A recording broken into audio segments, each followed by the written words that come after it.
அரசாணை எண் 82ன்னு ஒரு திட்டத்தை அறிவிச்சாங்க. இந்த திட்டம் என்னன்னு கேட்டிங்கன்னா, நகர விற்பனை குழு மூலம், அதாவது ஊரக உள்ளாட்சி பகுதியில் கட்டப்படக்கூடிய கடைகளில் மாற்றுத்திறனாளிகளுக்கு 5% இடஒதுக்கீடு அடிப்படையில் கடைகள் ஒதுக்கணும்னு சொன்னாங்க. எங்களுக்கு தானேயா தரணும், மாற்றுத்திறனாளிகளுக்கு நீங்கள் 5% அறிவிச்சிட்டீங்க. அதில் திமுக கட்சிக்காரங்களே போலியா எங்களை ஏலத்தில் பங்கெடுக்க விடாமலே கடைகளை பூரா ஆட்டையை போடுறாங்க. அப்போ இது என்னையா ஆச்சு?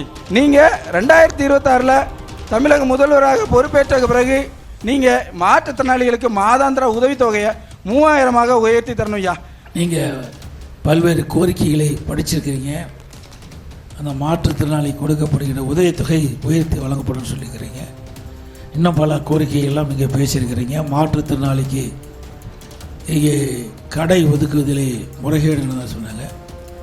அதிமுக ஆட்சி வந்த பிறகு நீங்கள் அது முறையாக யாரெல்லாம் விண்ணப்பித்தார்கள், யாருக்கு கிடைக்கவில்லை, எத்தனை பேர் கிடைத்திருக்குது என்ற விவரத்தையெல்லாம் சொன்னால் சட்டப்படி அதிமுக ஆட்சி வந்தால் நடவடிக்கை எடுக்கப்படும்.